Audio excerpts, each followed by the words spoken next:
Hello दोस्तों, नमस्कार। एक बार फिर से स्वागत है आपका अपने YouTube channel target entrance exam पर। और दोस्तों आज हम आपके लिए यूपी बीएड एंट्रेंस एग्जाम जो कि हमारा 29 जुलाई के लिए डिक्लेयर हो चुका है, उसके लिए हम आपके हिस्ट्री के कुछ और इंपॉर्टेंट क्वेश्चंस कराने जा रहे हैं। जैसे हमने पहले आपको क्वेश्चंस करा चुके हैं और हम हमेशा ही आपके लिए अच्छे क्वेश्चंस जो सिलेक्ट करके इधर उधर से सिलेक्ट करके हम आपके लिए वीडियो से कहीं से भी सिलेक्ट करके उनको एक जगह पर आपको इकट्ठा करके प्रैक्टिस कराते हैं। ठीक है, तो चलिए इसी टाइप से हम आज के आपके कुछ हिस्ट्री के जो कि एंशियंट हिस्ट्री या फिर आपका मॉडर्न, ठीक है, या मिडिल हिस्ट्री से आपका लिए गए हैं। तो चलिए आज के हम आपके कुछ इंपॉर्टेंट क्वेश्चंस देखते हैं हिस्ट्री से। चलिए पहला क्वेश्चन है, किस वंश का शासन सबसे अच्छा रहा है? किस वंश का शासन सबसे अच्छा रहा है? ए मौर्य, बी कुषाण, सी सातवाहन या डी कम। देखिए हम सारे क्वेश्चंस उसमें काफ़ी मेहनत लगती है, हम सारे क्वेश्चंस आपको इधर उधर से ला के एक जगह पर इकट्ठे करते हैं। ऐसा नहीं हमने कहीं किसी किसी भी साइट का फोटो खींच के आपको यहाँ पर प्रैक्टिस करा रहा है। ठीक है, तो ये सारे क्वेश्चन इंपॉर्टेंट, आप अपनी तैयारी करते रहिए, तैयारी को और बेहतर बनाते रहिए। तो इसमें पूछा गया कि किस वंश का शासन सबसे अच्छा रहा है, तो इसमें ऑप्शन नंबर ए बिल्कुल सही हो जाएगा। मौर्य का जो शासन था वह सबसे अच्छा रहा था। और यहाँ पर चंद्रगुप्त ने चाणक्य की सहायता से नंद वंश के शासक जो थे धनानंद, उनको मतलब हराकर मौर्य साम्राज्य की स्थापना की थी। चलिए क्वेश्चन नंबर 2 है, सितार का आविष्कार किसने किया था? सितार का आविष्कार किसने किया था? ए लतीफ़ खां, बी अमीर खुसरो, सी जाकिर हुसैन, डी पंडित रविशंकर। तो दोस्तों सितार का आविष्कार किया था, इसका ऑप्शन बी बिल्कुल सही हो जाएगा आपका, अमीर खुसरो ने। चलिए क्वेश्चन नंबर 3 है, अकबर का जन्म कहाँ हुआ है? ये सारे दोस्तों प्रीवियस ईयर क्वेश्चन आए हुए हैं या फिर इंपॉर्टेंट क्वेश्चन हैं। चलिए अकबर का जन्म कहाँ हुआ है? ए अमरकोट, बी राजाकोट, सी मानकोट या फिर डी आपका नगरकोट। तो अकबर का जन्म कहाँ हुआ है आपका, ऑप्शन नंबर इसका ए बिल्कुल सही हो जाएगा, अमरकोट। ठीक है, अकबर का राज्याभिषेक अगर पूछा जाए आपसे, तो इनका 14 वर्ष की आयु में राज्याभिषेक हुआ था, पंजाब के कलानौर नामक स्थान पर हुआ था। ठीक है, पंजाब में हुआ था और वहाँ पर कलानौर नामक स्थान पर। चलिए क्वेश्चन नंबर 4 है, शाहजहाँ के बचपन का क्या नाम था? शाहजहाँ के बचपन का क्या नाम था? ए मुराद, बी खुर्रम, सी सलीम या फिर डी आपका खुसरा। तो यहाँ पर क्या हो जाएगा, शाहजहाँ के बचपन का नाम, फोर्थ का ऑप्शन नंबर आपका बी बिल्कुल सही हो जाएगा। ठीक है, दोस्तों देखिए हम बस आपका क्या है कि अब हमें बस प्रैक्टिस ही करनी है, ज़्यादा दिन नहीं बचे हैं, तो हम आपका क्या है जितने भी क्वेश्चन हैं इंपॉर्टेंट सबकी प्रैक्टिस करते रहेंगे। चलिए क्वेश्चन नंबर 4 का आपका ऑप्शन नंबर क्या बी बिल्कुल सही हो गया। ठीक है, और शाहजहाँ के शासनकाल को स्थापत्य कला का स्वर्ण युग भी कहा जाता है। ठीक है, अगर पूछा जाए शाहजहाँ के शासनकाल को, तो यहाँ पर उनका स्थापत्य कला का स्वर्ण युग भी इनके शासनकाल को कहा गया है। ये देखिए कुछ चीज़ें ऐसी हैं जो पूछी जाती हैं बार बार आपकी। तो क्वेश्चन नंबर 5 है, निम्नलिखित विश्वविद्यालय की स्थापना 1857 ईस्वी में हुई है। ठीक है, ये विश्वविद्यालय दिए गए, इनमें से किस विश्वविद्यालय की स्थापना 1857 ईस्वी में हुई थी? ए दिल्ली, बी कोलकाता विश्वविद्यालय, सी इलाहाबाद विश्वविद्यालय या फिर आपका डी हो जाएगा पंजाब विश्वविद्यालय। तो यहाँ का आपका फिफ्थ का बी बिल्कुल सही हो जाएगा, जो कोलकाता विश्वविद्यालय है इसकी स्थापना जो है 1857 ईस्वी में हुई थी।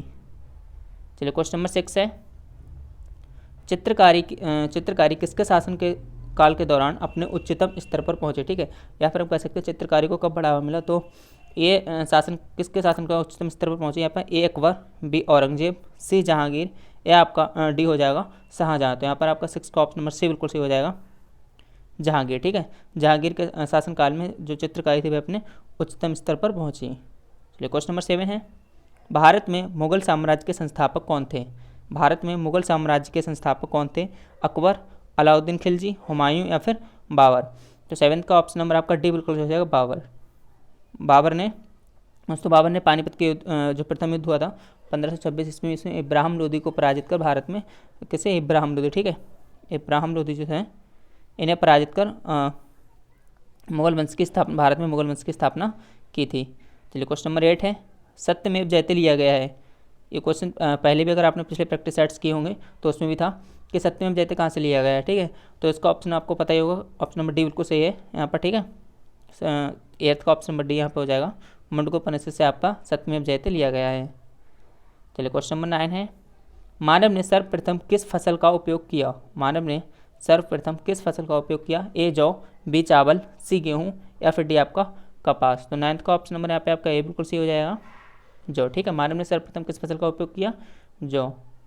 जस्ट तो बहुत ही शांतिपूर्वक आपको बस क्या है सिर्फ सुनना है और अपनी प्रैक्टिस को और बेहतर करना। चलिए क्वेश्चन नंबर 10 है, रामायण का अनुवाद फारसी में किसने किया था? ठीक है, रामायण जो है उसका अनुवाद फारसी में किसने किया था, किसके द्वारा किया गया था? ए बदियूनी, बी अबुल फजल, बी सी अब्दुल लतीफ़ या फिर डी आपका ईश्वरदास। तो यहाँ पर आपका 10th का ऑप्शन नंबर ए बिल्कुल सही हो जाएगा, बदियूनी है इनके द्वारा जो हमारा रामायण है उसका अनुवाद फारसी में किया गया था। चलिए क्वेश्चन नंबर 10, सूफी संतों के शिष्यों को क्या कहा जाता है, कहा नहीं होगा, क्या कहा जाता है, ठीक है, क्या कहा जाता है उनके शिष्यों को। तो जो सूफी संत हुआ करते थे उनके शिष्यों को क्या कहा जाता था, ए पीर, बी वली, सी मुरीद, या फिर ये सभी। तो 11th का ऑप्शन नंबर सी बिल्कुल सही हो जाएगा, मुरीद। सूफी संतों के जो इनके शिष्य हुआ करते थे उनको मुरीद कहते थे, और इनका संगठन होता था, ठीक है, सूफी संतों का जो संगठन होता था उसे हम क्या कहते थे, सिलसिला, उसे हम सिलसिला कहते थे, ठीक है, उसे हम आपका सिलसिला कहते थे। जो इनका संगठन होता था और जो इनके शिष्य होते थे उनको हम क्या कहते हैं, मुरीद।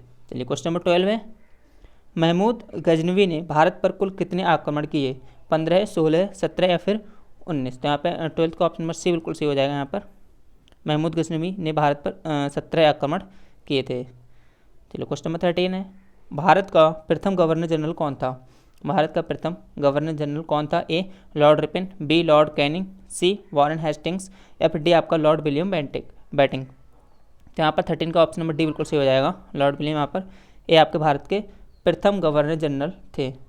चलिए क्वेश्चन नंबर 14 है, तेभागा आंदोलन कहाँ हुआ था, तेभागा आंदोलन कहाँ हुआ था, ए बिहार, बी बंगाल, सी उड़ीसा, या फिर डी आपका गुजरात। तो 14 का बी बिल्कुल सही हो जाएगा, बंगाल में हमारा तेभागा आंदोलन हुआ था, ठीक है, बंगाल में हमारा तेभागा आंदोलन हुआ था।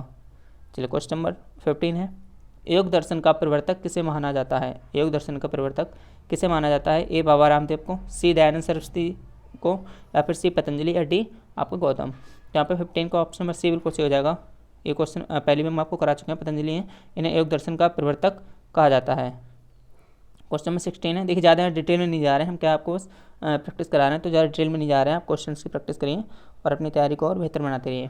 चलिए, भारतीय पुराणों की धर्मशास्त्र भी कहा जाता है, भारतीय पुराणों को धर्मशास्त्र भी कहा जाता है, ए वेद, बी पुराण, सी गीता, या फिर डी स्मृति। 16 को आपका डी बिल्कुल सही हो जाएगा, स्मृति, ठीक है। चलिए क्वेश्चन नंबर 17 है, भारतीय पुराणों की संख्या कितनी है, ये वेद पुराण ये आपको हम काफ़ी डिटेल में पहले करा चुके हैं अच्छे से। टॉपिक वाइज हम क्या है, टॉपिक वाइज नहीं सब्जेक्ट वाइज चल रहे हैं इस टाइम, ठीक है। चलिए, तो भारतीय पुराणों की संख्या कितनी है, ए 18, बी 108, सी 111 है आपका, डी 28। तो 17 का ऑप्शन नंबर यहाँ पर ए बिल्कुल सही हो जाएगा, भारतीय पुराणों की संख्या कितनी है, 18 है।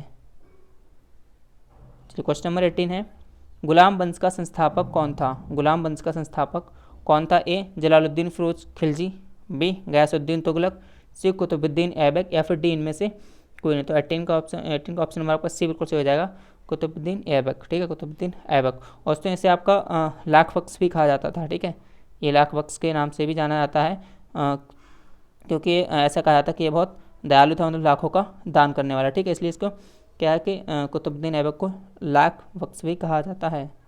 चलिए क्वेश्चन नंबर 19 है, खिलजी वंश का संस्थापक कौन था, खिलजी वंश का संस्थापक कौन था, जलालुद्दीन फिरोज खिलजी, बी खिजर खां, या फिर से आपका बैलुल लोदी, या डी इनमें से कोई नहीं। तो 19 का ऑप्शन नंबर यहाँ पे ए बिल्कुल सही हो जाएगा, जलालुद्दीन फिरोज खिलजी देखिए नाम इनके लगा, तो ये क्या है, खिलजी वंश के संस्थापक हैं। चलिए क्वेश्चन नंबर 20 है, जहांगीर के बचपन का नाम क्या था थोड़ा टाइपिंग मिस्टेक है, तो यहाँ पर आपका हो जाएगा, जहांगीर के बचपन का नाम क्या था, ए जलाल, बी सलीम, सी फरीद का, या फिर डी इनमें से कोई नहीं। तो 20 का ऑप्शन बिल्कुल सही हो जाएगा यहाँ पे सलीम जहांगीर के बचपन का नाम क्या था, सलीम। चलिए दोस्तों, ये आपका आंसर शीट है, और इसके आप प्रैक्टिस सेट की पूरी PDF भी डाउनलोड कर सकते हैं हमारे Telegram channel target entrance exam को डाउनलोड करके, ज्वाइन करके उसको आप डाउनलोड भी कर सकते हैं। तो चलिए दोस्तों, इसी तरीके से अपनी प्रैक्टिस तैयारी करते रहिए, तैयारी को और बेहतर बनाते रहिए। जय हिंद, जय भारत।